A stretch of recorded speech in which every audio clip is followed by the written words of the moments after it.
Fabrizio Romano confirms that Mohamed Kudus and West Ham almost there. Final documentation is being checked. A matter of details. The deal is close. West Ham are going to land one of the hottest properties, one of the best players in Europe. In his age category, I'm talking about. I'm still kind of shocked that Chelsea, Arsenal, Man United, maybe even to a degree Liverpool, are not looking at this individual, considering the price is only in the 40 millions, which in 2023 is relatively cheap. It is a shock to me. I would expect to see some of the bigger clubs looking at this kid.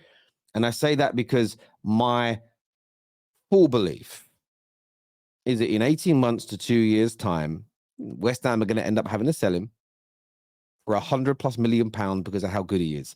And it could end up being one of those egg on face moments for a lot of us, the fans of the big boy clubs.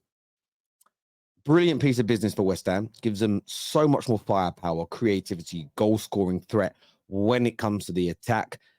Personally excited to see him in the Premier League as well. But viewers, give me your thoughts and give me your feelings. There's been talk of Arsenal and Chelsea hijacks for a while now. That hasn't materialized. So let me know what you think. Staying with Fabrizio Romano on his updates this morning. Done deal. Here we go in relation to Kieran Tierney. He will go to Real Sociedad. Verbal agreement in place with Arsenal on the loan deal. No option to buy. Tierney is accepted. Medical is scheduled from the clubs, but they believe that's going to be a formality. Again, no option to buy. Salary covered until the end of June 2024. I think Arsenal fans knew that Tierney was on his way out. One, being overlooked often when you need to bring on a left back. He seems to be right down the pecking order.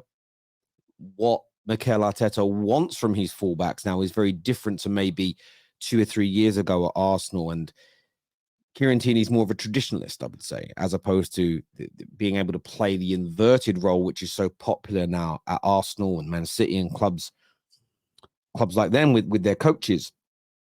It isn't quite as good as a sale, but it appeared there was only one club in England that really wanted to buy Kieran Tierney. And the thing is, Kieran Tierney is still a good player, even if he doesn't fit your system. And I keep seeing Arsenal fans argue about this. Oh, he's good. No, he's not. He's good. No, he's not. And I think they're both not wrong, but they're missing the point. Tierney is really good for the right system. And I think selling him to Newcastle, when Newcastle were on their way to challenging all the big boys, could end up being counterproductive. So I think a year-long loan away in Spain will help, especially if he does well, and then you're able to agree a permanent deal later on down the line, and it still frees up funds to be able to bring in additional players now.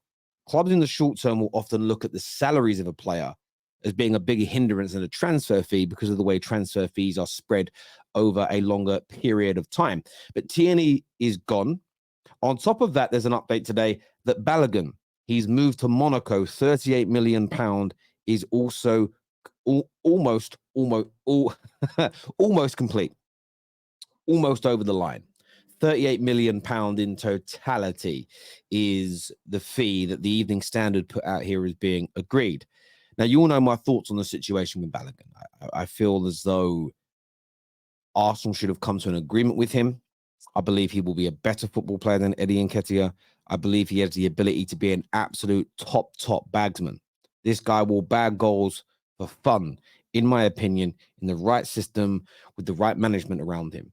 Now, we all know what the issue is here at Arsenal. It's not that Arteta doesn't think he's good enough. It's that Arteta sees him as backup to Gabriel Jesus, and he has to wait, bide his time for opportunities. And Balogun saying, no, I'm ready to play first team football now, and that is more important to me. And I think everybody has to respect this, whether you're someone that's gutted to see him leave Arsenal or whether you're somebody that's like kind of encouraging it by saying that Eddie and Jesus are better.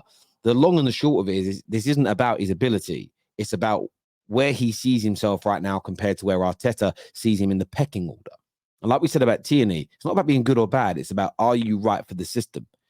I think Monaco, again, is a good place for him to go.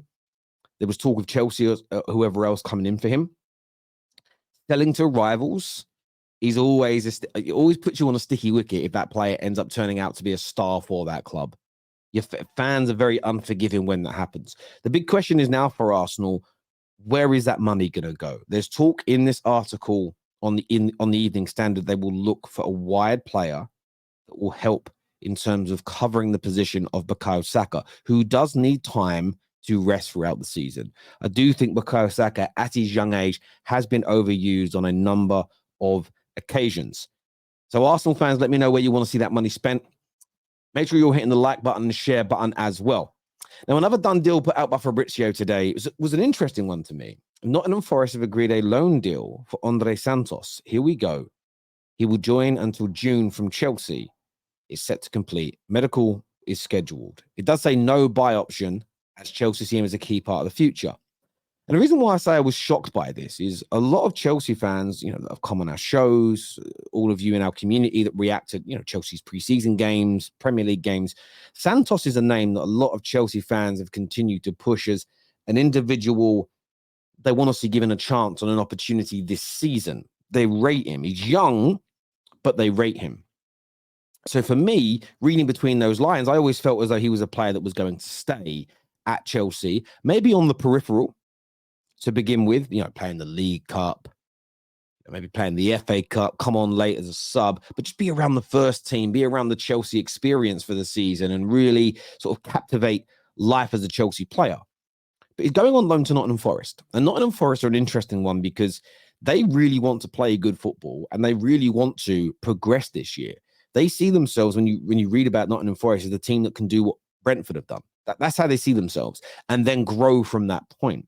So if he's going to get first team football more regularly in the Premier League, which is where Chelsea obviously want him to be playing, this could end up being a good piece of business, as long as stylistically they feel there is a match between what Poch is trying to achieve footballing wise and what Nottingham Forest are trying to do. So as I say, it struck me as a bit of a strange one, but the more you deep it could be a masterstroke from Chelsea to get Andrey Santos the experience he needs in the hardest league in the world to get him ready to be a Chelsea player. They've bought a lot of youngsters. That's where a lot of their investment has gone. But I'd love to get your take on that, ladies and gentlemen, especially you Chelsea fans out there. How do you feel about this completed deal of him joining Nottingham Forest? Now, staying with Chelsea, this comes from the Telegraph. Also, David Ornstein and others have reported on this today that Roma are in talks with Chelsea over the loan signing of Lukaku.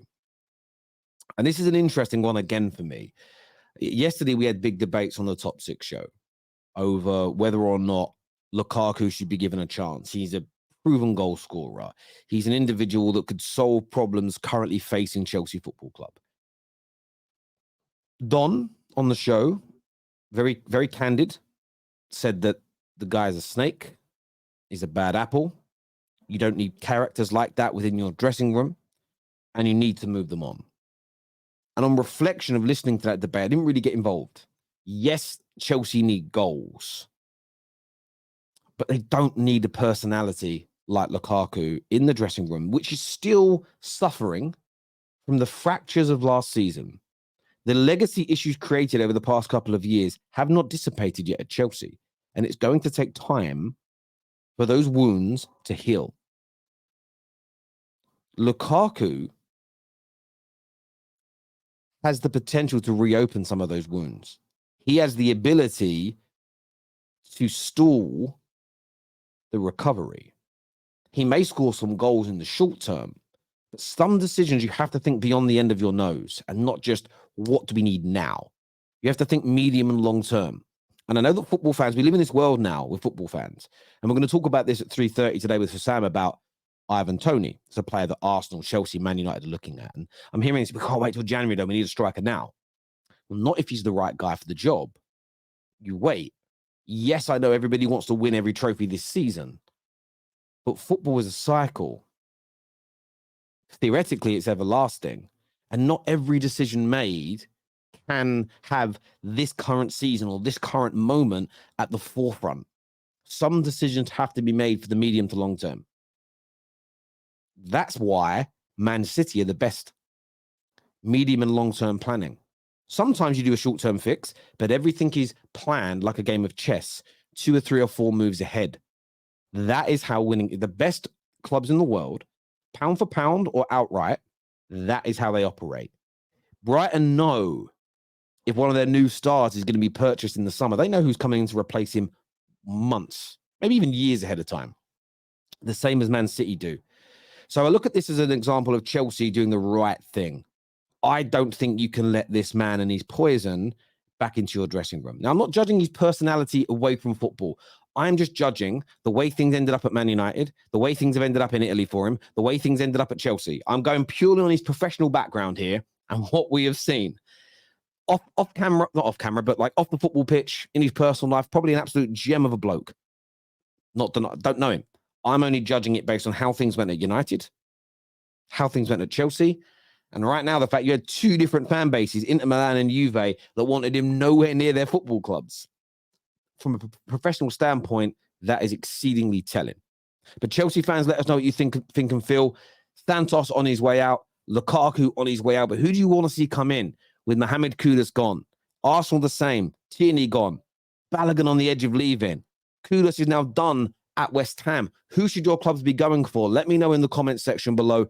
Please make sure you subscribe and turn on bell notifications. Until next time, take care. Goodbye. God bless. And I'll see you all again soon. Peace.